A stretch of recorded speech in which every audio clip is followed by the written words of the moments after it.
हर हर महादेव मैया भवानी की जय। तो प्रेम से बोली गौरी पुत्र गणेश की जय। तो ये गुरु बहिना, आप लोगन की आज सामने जो हम कथा लेकर आयल बानी बहुत ही सुंदर और बहुत ही मन भावन कथा बाटे। अगर आप लोग एक कथा के पूरा अंत तक सुन लें तो भगवान भोलेनाथ के उनका आशीर्वाद हमेशा आप लोगन के ऊपर बना रही। काहे कि कभी भी भगवान के नाम सुन के, उनके देख के या उनका नाम सुन के कभी भी अनदेखा नहीं करे चाहिए। कहल जाला कि कभी भी अनदेखा खैले से तो भगवान भी कहीं ना कहीं अनदेखा जरूर कर देवे ने।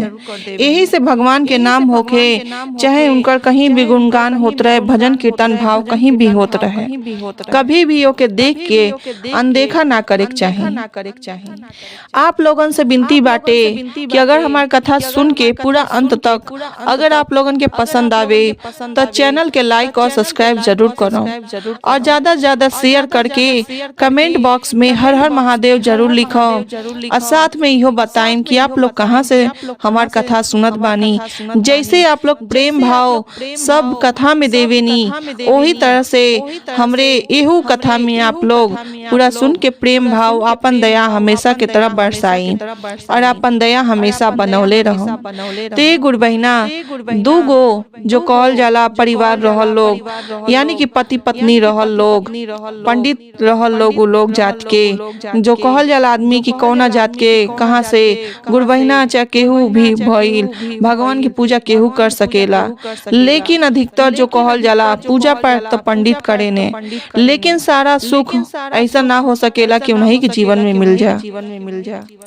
वही तरह से वो पंडित जो रहल लोग पंडिताइन रहली, उनका बाल बच्चे ना रहने, बहुत दिन तक बेचारी ये दुआरी वो दुआरी भटकली भगवान के दुआरी कि हम यहाँ जाए तो हमारे बाल बच्चे हो जाइए, वहाँ जाए तो बाल बच्चे हो जाइए।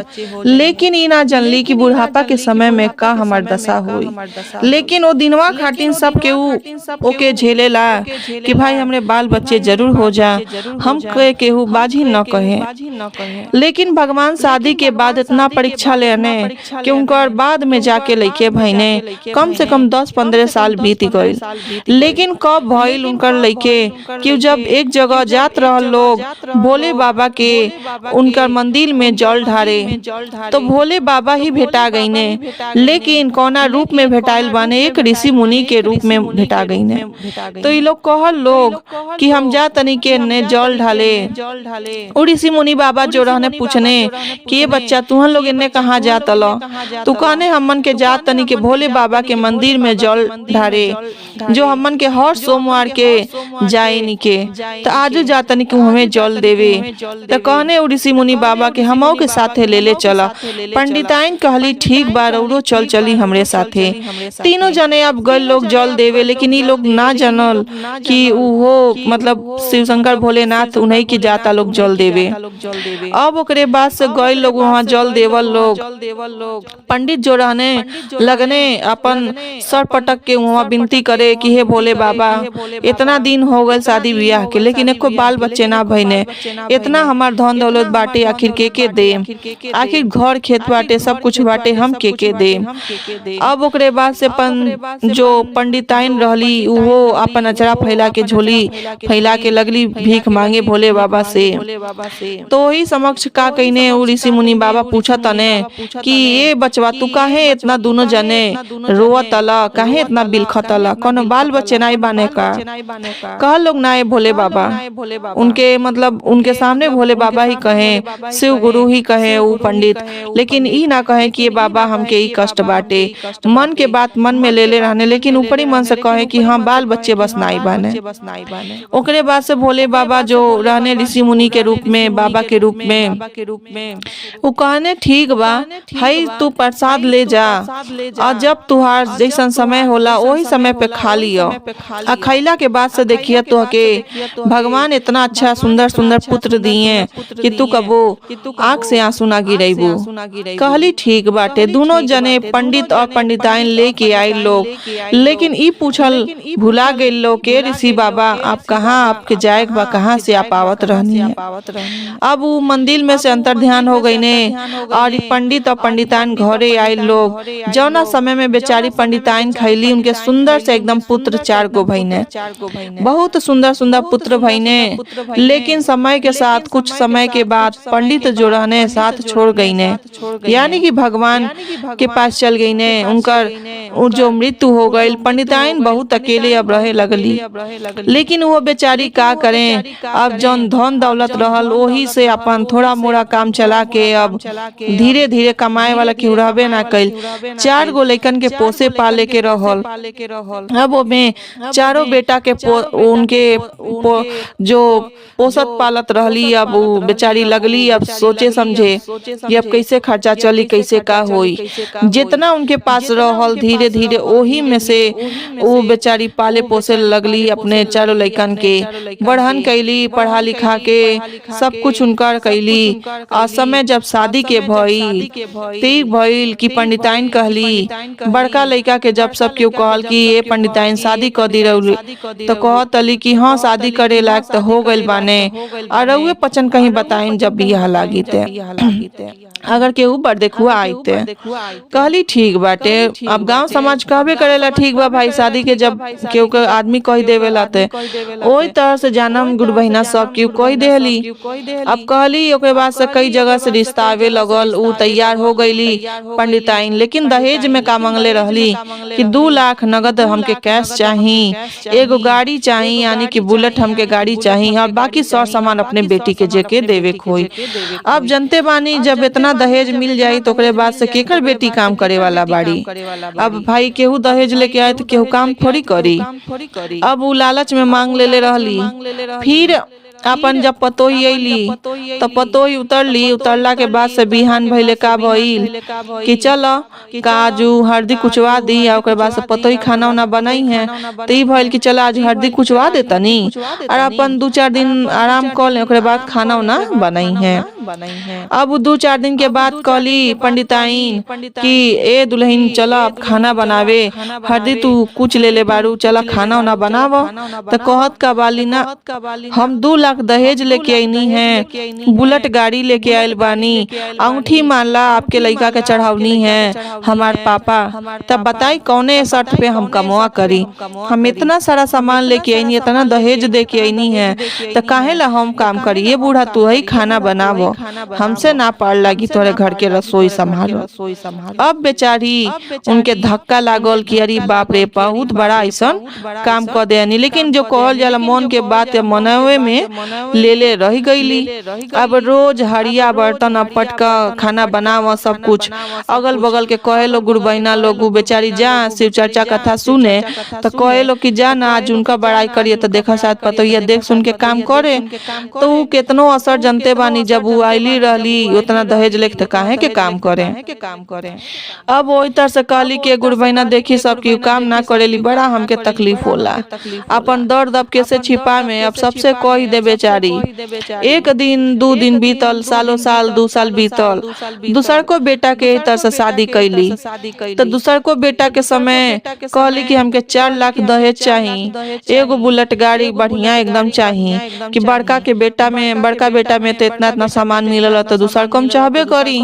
सर सामान भाई सब वो लेके अइली, उहे दशा कैली।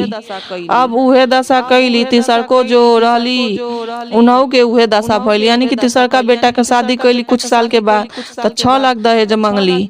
अब चौथा नंबर में सब के राय का देवल गुरु बहिना लोग कि ऐसा बात बाटे तू अपने सबसे छोटका बेटा के को दहेज मत ली है। एकदम गरीबे घरे शादी करी अपने बेटा के, और जन गरीबे घर से आई न सब काम उम करी सब कुछ करी। कहली ठीक बा। अभी तीनों पतोई तरना के सुतल रहे लोग।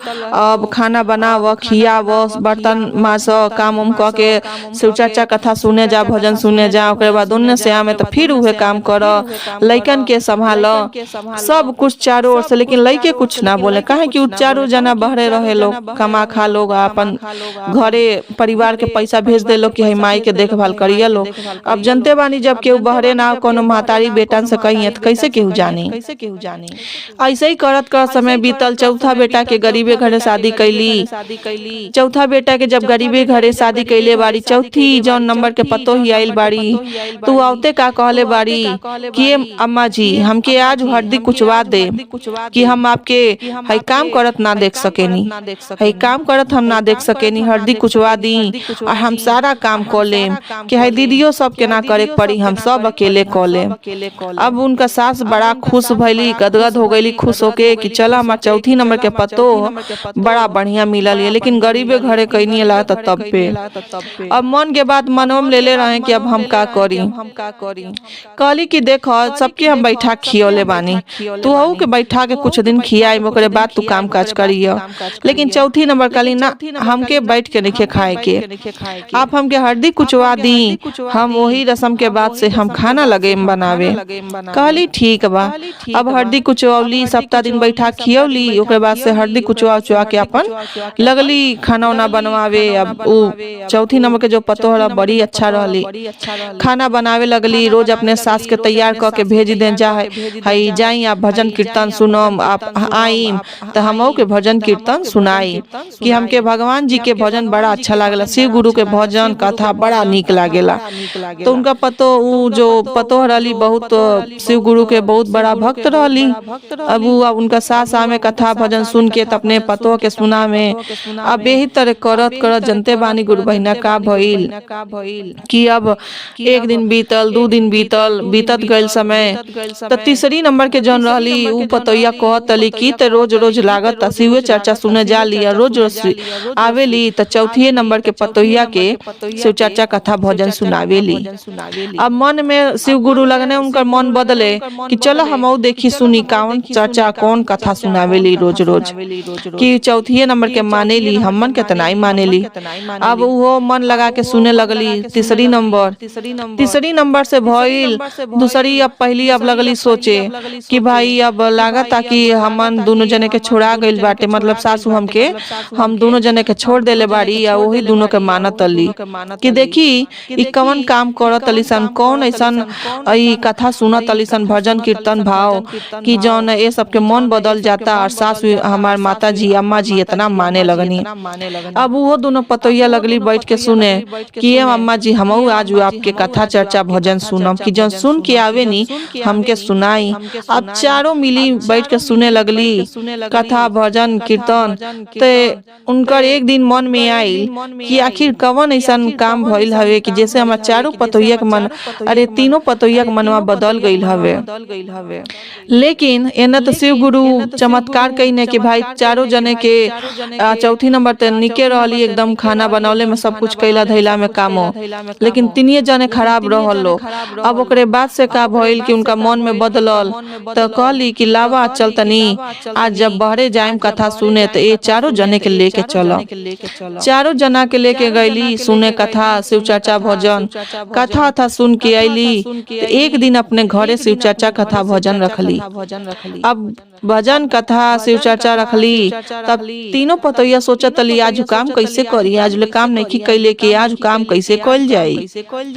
तो बड़की कहती है ना हम जा तनी काम करे, आज हमरे घरे इतना बड़ा हमारा शिव चर्चा कथा रखाइल बा, आज हम काम करम। मछलियों देखा देखी कैली कि भाई हमहू काम करम। तीसरियो नंबर कहतली कि हम बैठ के हम नहीं खाएम हमहू काम करम। अब तीनों जने मिल के लगल लोग काम करे और छोटकी पतोई ये देख के बड़ा खुश भइली कि देखो न आज दीदियों सब काम करतनी, भजन कीर्तन भाव करतनी, कितना नीक लागता।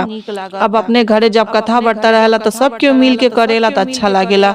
गुरु बहना वही तरह चारों जने लगल लोग अपने में मिलजुल के रहे। सासू उनका जो रहली पंडिताइन बहुत खुश भइली। उनका चारों बेटा इन्हें जब बाहर से सबके मिलल जुलल देख के देवरान जेठान के बहुत खुश भइने और अपने माँ के कहने कि माँ तू कवन ऐसा पुण्य कर देलू ऐसा काम कि चारों जने एक दूसरा से मिलजुल के रहता लोग। तो कहली गुरु बहना पंडिताइन कि हम तो शिव गुरु के भक्त हई। अब इहो चारों जने शिव गुरु के भक्त हो गइल बालो। भोले बाबा अभी चारों जना के जो कहल जाला, एक जना तो शिव गुरु के भक्त रहली है छोटको, लेकिन एहू तीनों जने के मन बुद्धि में बदलाव दे देले बाने। एहू तीनों जने के एकदम शिव गुरु मन बदल बदल देले बाने। अब इहो तीनों जने शिव गुरु के भक्त हो गल बाड़ी, शिष्या हो गल बाड़ी। अब शिव गुरु ये तीनों जने के ऊपर दया बरसा देले बाने। तो ये गुरु बहिना सब जैसे भोले बाबा उनका ऊपर दया बरसाउने, वही तरह कथा सुने वाला, कथा कहे वाला, भजन कहे वाला, भजन गाए वाला, सुने वाला, सबके ऊपर भोले बाबा वो अपन दया बरसावत रही। और सबसे हमार विनती बाटे कि आपो लोग हमरे ऊपर दया जरूर बरसावत रहो। जैसे भोले बाबा दया बरसावत तनी सबका ऊपर, वही तरह हमारे ऊपर बरसाई, सुने वाला के ऊपर बरसाई। जे शेयर लाइक कमेंट करे उन्हों के ऊपर बरसाई, जे न करे उन्हों के ऊपर बरसाई।